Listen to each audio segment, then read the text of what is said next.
working on rebuilding a Subaru cylinder head, and so far I've completed most of it. I have one more to go.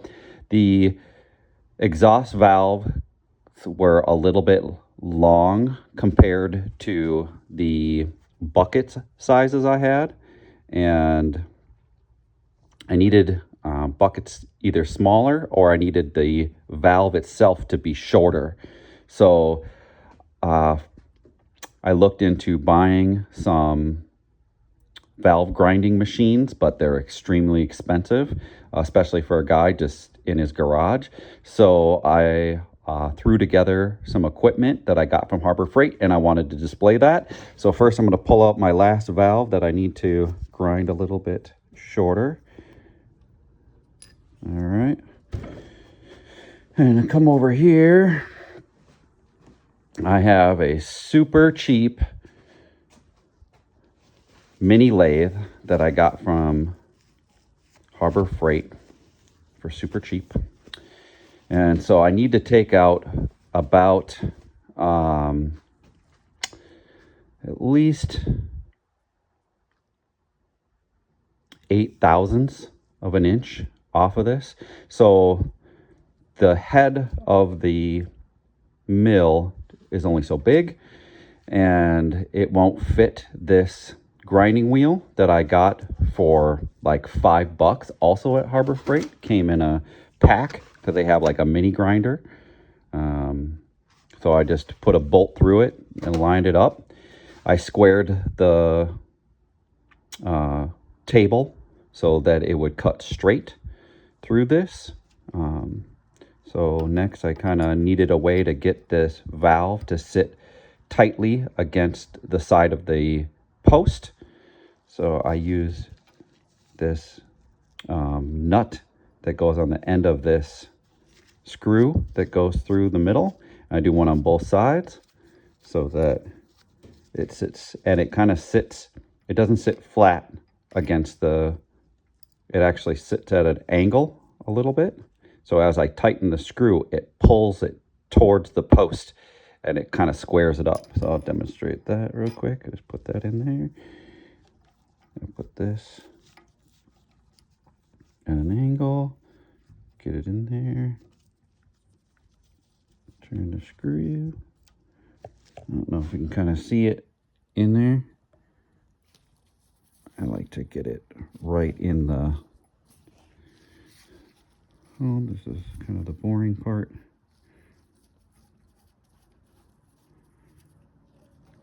Get that there on one side, and do the other side.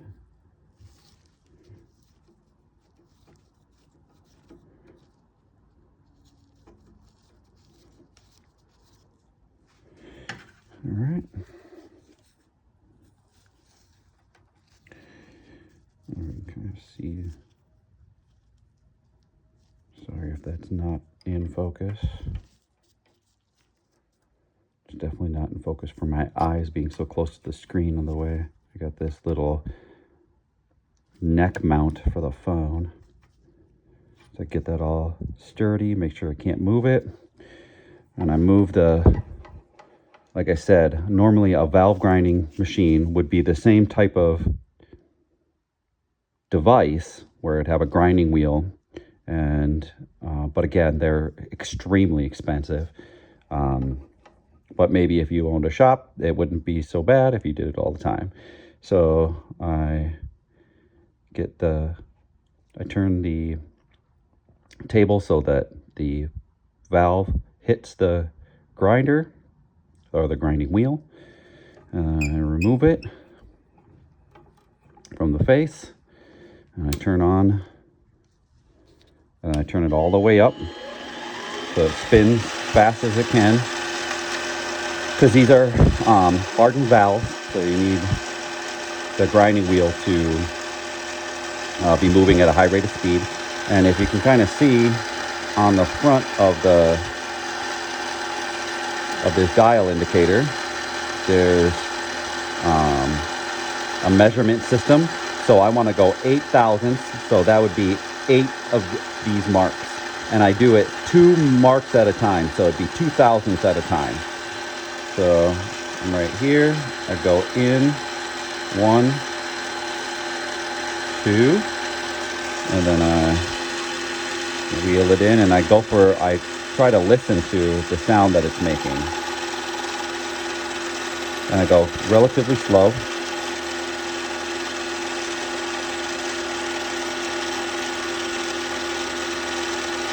Because it's really taking off like, man, a human hair, maybe 2 human hairs. You get that ground down.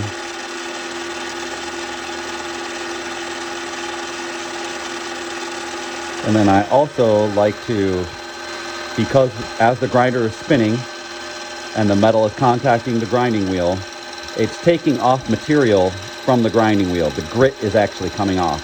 So in order to keep the surface clean, I like to be able to turn in as almost up to this washer that I put in there, so that the entirety of this surface stays the same. So I go up into here, turn it back.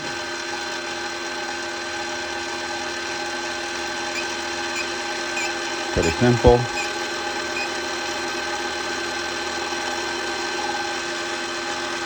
And then once it's cleared, I go in another 2,000. So 1, 2. Remember, I want to go 8,000. So I can get into the bucket range, or the shim bucket range that I have. Because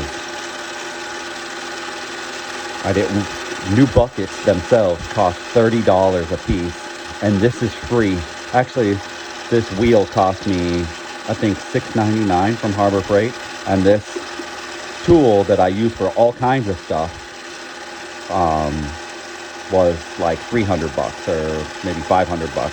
So it's not making any more grinding sound. So let's go a little bit further and then draw it back. Keep going, keep going. All right, I had to go in another 2,000. 1, 2.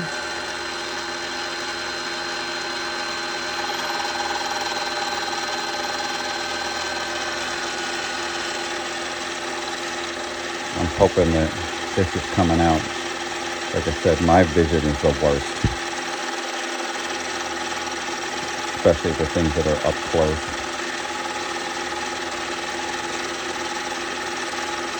So yeah, I mean, this is a cheap way to like DIY, cut your valve a little bit shorter. That way you don't have to order a new bucket. So if the valve is too short, you're kind of out of luck. You'll have to order a new valve. But a box of valves from eBay, let's go 2 more thousand, 1, 2, or from Amazon or eBay, a box of valves like this that has brand new valves. The valves come long because they know that you need to cut them to fit. So a box is like $30 or maybe $60. So it's significantly cheaper to buy brand new valves than it is to buy individual buckets. Because at $30 a bucket from Subaru, or even I saw maybe some that were like $25 a bucket. If you don't do the math correctly, then you can't return that bucket or whatever. So if you make a mistake, you're kind of out of luck. And to risk it on $30 a pop, I'm like, how can I make this cheaper? And simply just by chucking it into the mini lathe. And I had to square the tool holder with the bed, which I just did with this miniature. I got this at Home Depot for like $12. So I just put that against the bed like this, and then put it against the back of the plate like that, and then loosened the screws and made sure that it was tight and no gaps. So I mean, again, DIY. I didn't pull out a dial indicator or anything like that.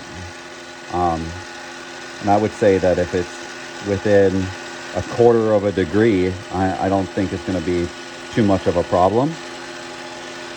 But and there it is. It's like, it's all done. It's ground pretty well. And then, so that it doesn't cut the valve gasket, or the valve guide gasket, it's nice to put a little chamfer on the side. So I just hold it against at like a 45-degree angle-ish.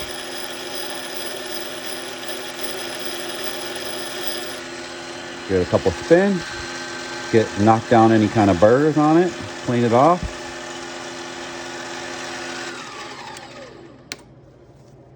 And that's pretty much it. Stick it back in. I mean, I did this entire head, or I did this set of exhaust valves in probably 20-30 minutes or so. A little bit longer because I had making the video just to show people that it can be done, and you don't have to spend $1,000. Or if you want, maybe something that I can do for you. Anyways, that's pretty much it. Thanks for watching.